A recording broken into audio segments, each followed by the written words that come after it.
کہ آپ چاہے تو فون پر اپنی بات کہہ سکتے ہیں۔ پی اے نے اس سے کہا۔ عمر اس کے پیغام کے جواب میں کچھ بھی کہنے کے بجائے وہاں سے نکل آیا۔ اپنے آفس آنے کے بعد اس نے ایاز حیدر کو فون کیا اور انہیں اس تمام معاملات کی تفصیل بتا دی۔ میں نے آپ کو پہلے یہ بتا دیا تھا کہ یہ آدمی مصالحت نہیں چاہتا، اس نے تفصیلات بتانے کے بعد کہا۔ یہ آدمی صرف میری بےزتی کرنا چاہتا ہے، صرف مجھے اپنے سامنے جھکانا چاہتا ہے اور کچھ بھی نہیں۔ وہ تقریباً پھٹ پڑا۔ اور اب تو میں دوبارہ کبھی اس کی شکل تک دیکھنا نہیں چاہوں گا۔ ایاز حیدر کچھ دیر خاموشی سے اسے بولتا سنتے رہے، پھر انہوں نے کہا، عمر میں چاہتا ہوں تم چند ماہ کی چھٹی پر چلے جاؤ۔ کیا مطلب؟ وہ یہ ایک دم ٹھٹک گیا۔ ہاں، تم چند ماہ کی چھٹی پر چلے جاؤ، نہ تم یہاں رہو گے نہ یہ مسئلے پیدا ہوں گے۔ مگر میں کیوں چھٹی پر چلا جاؤں؟ اس سے میرا کریئر… ایاز حیدر نے اس کی بات کاٹی۔ کریئر کی فکر تم مت کرو، میں ہوں اس کو دیکھنے کے لیے۔ تم بس چند ماہ کی چھٹی پر چلے جاؤ۔ میں اس طرح اپنی جاب چھوڑ کر جانا نہیں چاہتا۔ آپ… تم نہیں جاؤ گے تو پھر تمہیں بھیج دیا جائے گا۔ آپ نے کہا تھا میری ٹرانسفر کر رہے ہیں؟ عمر نے یاد دلایا۔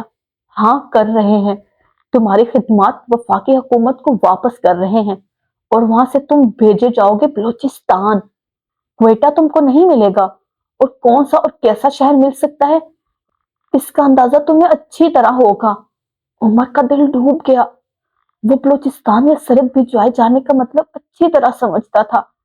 پھر کیا یہ بہتر نہیں ہے کہ تم چھٹی پر چلے جاؤ؟ کم سے کم چھٹی کے بعد تم کسی بہتر پوسٹنگ کی امید تو رکھ سکتے ہو۔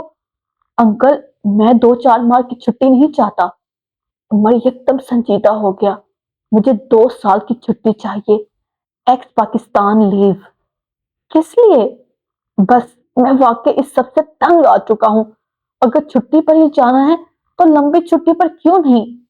تم کرنا کیا چاہتے ہو اتنی لمبی چھٹی کا؟ میں کچھ عرصے سے سوچ رہا تھا کہ واپس جا کر اپنی اسٹڈیز کو دوبارہ شروع کروں، MBA کر لوں۔ اس کا کیا فائدہ ہوگا؟ 2 سال ضائع ہوں گے تمہارے۔ ایاز حیدر نے سے بتایا۔ ہونے دیں، ابھی بھی تو مجھے یوں لگتا ہے جیسے میں وقت ضائع کر رہا ہوں۔ عمر نے تلخی سے کہا۔ تم اب ایک بار پھر جذباتی ہو کر سوچ رہے ہو۔ جاب میں اونچ نیچ ہوتی رہتی ہے۔ ایاز نے اس بار بہت نرم لہجے میں سے سمجھانے کی کوشش کی۔ میری جاب میں صرف نیچ ہے اور اونچ ابھی تک مجھے نظر نہیں آئی۔ عمر نے تلخی سے ہنس کر کہا، فورن سروس میں بھی تم اسی طرح منہ اٹھا کر بھاگ گئے تھے۔ انکل، آپ جانتے ہیں میں فورن سروس میں کس کی وجہ سے بھاگا تھا؟ پاپا کی وجہ سے، ورنہ میں وہاں بڑا خوش تھا۔ عمر نے ان کی بات کاٹتے ہوئے کہا، اور یہاں پر تم آرمی کی وجہ سے بھاگ رہے ہو۔ ایاز حیدر نے اپنی بات جاری رکھی۔ ہر جگہ تم کسی نہ کسی وجہ سے بھاگتے رہو گے تو کام کیسے چلے گا؟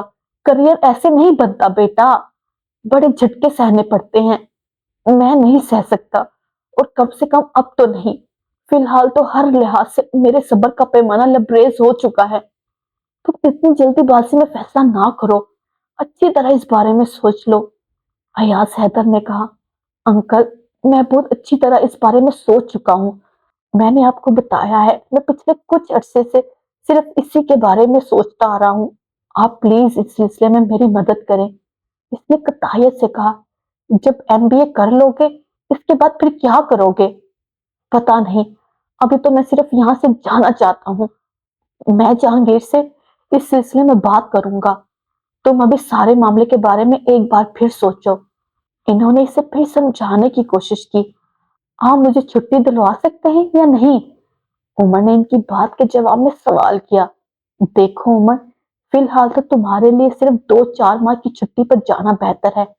اس کے بعد کچھ عرصہ گزر جانے کے بعد تم اپنی چھٹی بڑھوا لینا، کیونکہ ابھی فوری طور پر تم پر کوئی بھی اتنی مہربانی نہیں کرے گا کہ فوراً تمہیں 2 سال کی چھٹی دے دے۔ تمہاری حرکتوں کی وجہ سے تمہارا سروس ریکارڈ خاصا خراب ہو چکا ہے، اس لیے پہلے میں تمہاری 4 ماہ کی چھٹی منظور کرواتا ہوں، بعد میں سے دیکھیں گے۔ ایاز حیدر نے صرف 2 ٹوک الفاظ میں کہا، ٹھیک ہے، آپ فی الحال مجھے 4 ماہ کی چھٹی پر بھجوا دیں۔ عمر ان کی بات مان گیا۔ میں فوری طور پر اپنی چھٹی کی منظوری چاہتا ہوں۔ آئی جی تم سے اتنا ناخوش ہیں کہ وہ بڑی خوشی سے تمہیں چھٹی پر بھجوائے گا۔ تم کو اس بارے میں پریشان ہونے کی ضرورت نہیں ہے، ایاز حیدر نے ہلکے پھلکے انداز میں کہا۔ بلکہ وہ تم سے اتنا بیزار ہے کہ اس کا بس چلے تو وہ تمہاری اس چھٹی کو کبھی ختم نہیں ہونے دے۔ وہ خود کون سا بڑا اچھا آدمی ہے، تاریخ میں اس سے زیادہ نکما اور بزدل آئی جی آج تک اپوائنٹ نہیں ہوا۔ عمر نے بڑی بے باکی سے تبصرہ کیا۔ کچھ احتیاط کرو، اگر تمہاری لائن انڈر آبزرویشن ہوئی تو ایسے تبصروں کے بعد تمہارا کیا اشر ہوگا، تمہیں یاد رکھنا چاہیے۔ اگر وہ آپ کا دوست نہ ہوتا تو میں یہ جملہ اس کے منہ پر اس کے آفس میں کہہ کر آتا۔ میں اس سے خوفزدہ نہیں ہوں، عمر نے بے خوفی سے کہا۔ تم کتنے بہادر ہو میں اچھی طرح جانتا ہوں۔ فی الحال فون بند کر رہا ہوں، کال کافی لمبی ہو گئی ہے، تم اپنا سامان پیک کرنا شروع کر دو۔ میں چند دنوں تک تمہاری چھٹی کے بارے میں آرڈر تم تک بھجوا دوں گا۔ ایاز حیدر نے فون بند کرتے ہوئے کہا۔ فون کا ریسیور رکھ کر عمر نے بے اختیار سر کو جھٹکا۔ اپنی کرسی کے پشت سے ٹیک لگا کر وہ بہت دیر تک اپنی کن پٹیوں کو مسلتا رہا۔ جنید کے پیرنٹس آئے ہیں، تم سے ملنا چاہتے ہیں۔